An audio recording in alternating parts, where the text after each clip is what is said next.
একবার আমার মা আমাকে তার সাথে গোয়ায় ছুটিতে নিয়ে গিয়েছিলেন। আমি হোস্টেলে থেকে পড়াশোনা করতাম, তাই আমার মায়ের সাথে খুব কম সময় কাটিয়েছিলাম। ছুটিতে আমরা একে অপরের খুব কাছাকাছি চলে এসেছিলাম। এরপর যা ঘটেছিল তা পরের গল্পে দেখুন।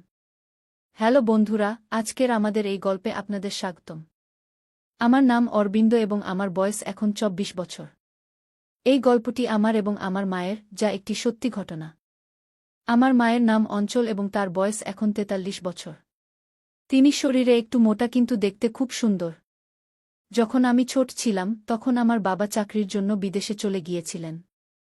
এরপর তিনি সেখানেই বিয়ে করে ফেলেন এবং কখনো ফিরে আসেননি। এই ঘটনায় আমার মা খুব কষ্ট পেয়েছিলেন, কিন্তু ধীরে ধীরে তিনি সামলে উঠেছিলেন। এখন আমাকে লালনপালনের সব দায়িত্ব মায়ের উপরেই এসে পড়েছিল। তাই তিনি নিজের জন্য চাকরি খুঁজতে লাগলেন।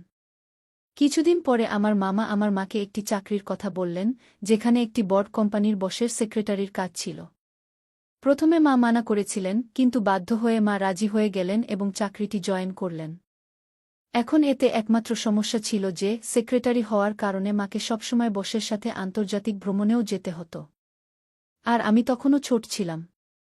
যখন মা আন্তর্জাতিক ভ্রমণে যেতেন তখন আমাকে সবসময় আত্মীয়-স্বজনের বাড়িতে রেখে যেতেন। আমি শেষ পর্যন্ত বাড়ির চেয়ে বেশি সময় আত্মীয়দের সাথেই কাটিয়েছি। যখন তিনি ছোট ভ্রমণে যেতেন তখনও আমাকে আমার নানির বাড়িতে রেখে যেতেন। কিছুদিন পরে আমাকে বোর্ডিং স্কুলে পাঠিয়ে দেওয়া হয়েছিল এবং আমি সেখানেই হোস্টেলে থাকতে শুরু করলাম। যখন আমি কলেজে এলাম তখনও আমি ডরমিটরিতে থাকতাম। সেই বছরগুলিতে আমি আমার মাকে শুধুমাত্র গ্রীষ্মের ছুটিতেই দেখতাম। সেটাও তখন যখন আমরা বিশ্বের কিছু সেরা জায়গা ছুটি কাটিয়েছি। দুর্ভাগ্যবশত তার এই চাকরির কারণে এই সুযোগ সাধারণত ৪ বা ৫ দিনের বেশি স্থায়ী হতো না। গ্র্যাজুয়েশনের পরে আমি গ্রীষ্মে কিছু মহিলা বন্ধুর সাথে ডেটিং করে নিজেকে ব্যস্ত রাখার পরিকল্পনা করেছিলাম। কিন্তু ঠিক সেই দিনই মায়ের ফোন এল এবং তিনি বললেন, অরবিন্দ, আমি গোয়ায় আমাদের ছুটির জন্য সমুদ্রের পাশে একটি জনপ্রিয় রিসোর্ট বুক করেছি এবং আমাদের ২ দিন পরে বের হতে হবে। কি এটি শুনে আমার মন খারাপ হয়ে গেল, কারণ মা আমাকে জিজ্ঞাসা না করেই সবকিছু বুক করে ফেলেছিলেন। আমার তৈরি পরিকল্পনা নষ্ট হয়ে গেল। কিন্তু একটি খুশিও ছিল যে অনেক দিন পরে মায়ের সাথে সময় কাটানোর সুযোগ পেয়েছি। তাই আমি সবকিছু ভুলে খুব খুশি হয়ে গেলাম। পরের দিন সকালে আমি ডরমিটরি থেকে বাড়ির জন্য বের হয়ে গেলাম। যখন আমি বাড়ি পৌঁছালাম তখন মাও বাড়ি এসে গিয়েছিলেন। বাড়িতে যেতেই মা আমাকে জড়িয়ে ধরে বললেন, কেমন আছে আমার ছেলে? আমি বললাম, ভালো আছি মা, শুধু তোমার খুব মনে পড়ে। তখন মা বললেন, বেটা, সেই জন্যই তো তোমার সাথে ছুটিতে যাওয়ার পরিকল্পনা করেছি, যাতে আমরা দুজনেই একসাথে সময় কাটাতে পারি।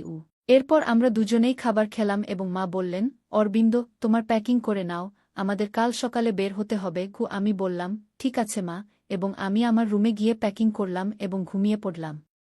পরের দিন সকালে আমরা দুজন গোয়ার জন্য বের হয়ে গেলাম এবং দুপুরের মধ্যে গোয়া পৌঁছে গেলাম।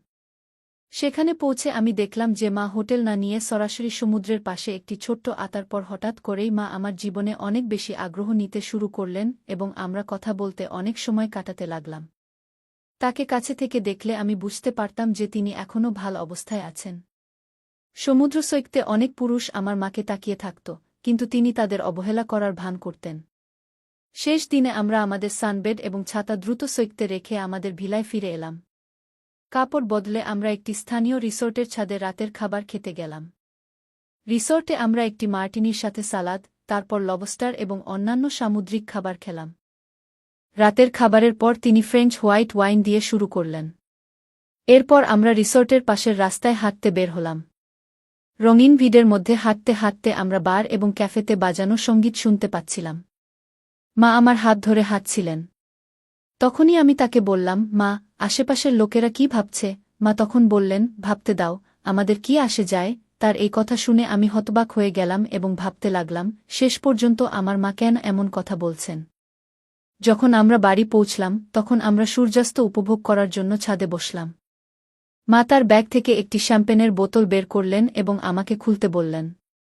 তারপর তিনি পাতলা শ্যাম্পেন গ্লাসে শ্যাম্পেন ঢেলে আমাকে দিলেন। তিনি আমার পাশে বসলেন এবং তার গ্লাস থেকে আমাকে পান করাতে লাগলেন এবং বললেন, আমার ছেলে কত বড় হয়ে গেছে। তারপর তিনি আমাকে মাথা থেকে পা পর্যন্ত এক ভিন্ন দৃষ্টিতে দেখছিলেন। কিছুক্ষণ পর আমরা বাড়ির ভেতরে চলে এলাম। ভেতরে এসে মা একটি হালকা নীল রঙের গাউন পরলেন এবং আমরা বসে শ্যাম্পেনের সাথে গল্প করতে লাগলাম। তিনি তার পা আমার দিকে থাকা চেয়ারে রাখলেন। এটি দেখে আমি বুঝতে পারছিলাম না যে মা কেন এই সব করছেন। প্রথমে আমি কিছুটা অস্বস্তি বোধ করছিলাম, কিন্তু কিছুটা শ্যাম্পেন খাওয়ার পর আমি সাহস করে তার দিকে তাকালাম। তখন আমি দেখলাম যে তার মুখে আজ এক ভিন্ন অভিব্যক্তি ছিল। আমার এইভাবে তাকানো তাকে মোটেও বিরক্ত করছিল না। তিনি হেসে জিজ্ঞাসা করলেন, বেটা, আমি কি তোমার ভালো লাগি? আমি বললাম, হ্যাঁ মা। খুব কিছুক্ষণ পর আমরা দুজনেই বেডরুমে চলে এলাম, যেখানে আমি আমার মায়ের অনুরোধে কিছু সুগন্ধি মোমবাতি জ্বালালাম। আমাদের বেডরুমে ধীরে ধীরে ইংরেজি সঙ্গীত বাজছিল। আমরা কিছুটা মাতালো হয়ে গিয়েছিলাম, কারণ আমরা বেশ ভালো পরিমাণে শ্যাম্পেন খেয়েছিলাম। আমরা বিছানায় শুয়েছিলাম, তখন মা বললেন, আজ আমি অনেক রোদ পোহিয়েছি, তুমি কি আমার পিঠে লোশন লাগিয়ে দেবে? আমি বললাম, হ্যাঁ মা, অবশ্যই। তিনি আমার সামনে তার পা রাখলেন এবং আমি হাতে লোশন নিয়ে তার পায়ে লাগাতে লাগলাম। তখন তিনি কোনো সংকোচ ছাড়াই আমাকে জিজ্ঞাসা করলেন, বেটা, বলো তো, আমার সম্পর্কে তোমার কি মনে হয়? আমার মুখ থেকে হঠাৎ বেরিয়ে এল, অসাধারণ। তখন মা আমার দিকে তাকিয়ে বললেন, বেটা, আমি এতদিন তোমাকে নিজের থেকে দূরে রেখেছি, এ ব্যাপারে জিজ্ঞাসা করছি। তুমি কি মনে কর আমি কেমন মা? তখন হঠাৎ আমার মনে হল যে আমরা আমাদের জীবনে এত কম সময় একসাথে কাটিয়েছি। ছোটবেলা থেকে মায়ের স্মৃতির সব অনুভূতি আমার মনে ভেসে উঠল। আমার চোখ থেকে অশ্রুর ধারা বয়ে গেল। হঠাৎ মা আমার দিকে তাকালেন এবং তৎক্ষণাৎ উঠে আমার কাছে এলেন এবং আমাকে জড়িয়ে ধরে বললেন, আমাকে ক্ষমা করে দাও বেটা, আমি খুব খারাপ মা। আমি চাকরির চক্করে আজ পর্যন্ত আমার ছেলেকে নিজের থেকে দূরে রেখেছি। তুমি চাইলে আমাকে কোনো শাস্তি দিতে পারো, আমি মেনে নেব। মা বললেন, আমি বুঝতে পারছি বেটা, তোমার কি কষ্ট গেছে। কিন্তু এখন আমি প্রতিজ্ঞা করছি, আজকের পর কখনো তোমাকে নিজের থেকে দূরে রাখব না, এমনকি যদি আমাকে চাকরি ছাড়তে হয়। এটি শুনে আমি খুব খুশি হলাম এবং আমি মাকে জড়িয়ে ধরে বললাম। তারপর আমরা দুজনেই একে অপরের অশ্রু মুছলাম। সারারাত বসে আমরা অনেক হাসি তামাশা করলাম। আজ মনে হচ্ছিল যেন জীবনের সব সুখ আমি পেয়ে গেছি। পরের দিন আমরা আমাদের বাড়িতে ফিরে এলাম। এখন আমার মা তার চাকরি ছেড়ে দিয়েছেন এবং বাড়ির কাছে একটি বিউটি পার্লার খুলেছেন, যা দিয়ে আমাদের বাড়ি ভালোই চলে। এখন আমরা দুজন মা ছেলে ভালোভাবে জীবন কাটাচ্ছি এবং আমাদের জীবনে খুব খুশি। তাই বন্ধুরা, এটি ছিল আমাদের ছোট্ট মাছেলের গল্প। আপনি এই গল্পটি কেমন লাগলো কমেন্ট করে অবশ্যই জানাবেন। যদি গল্পটি আপনার ভালো লেগে থাকে তবে এটি লাইক করুন এবং আপনার বন্ধুদের সাথে শেয়ার করুন। আরও এমন রোমাঞ্চকর গল্পের জন্য আমাদের চ্যানেল সাবস্ক্রাইব করুন এবং বেল আইকন প্রেস করতে ভুলবেন না, যাতে আপনি আমাদের কোনো গল্প মিস না করেন। ধন্যবাদ।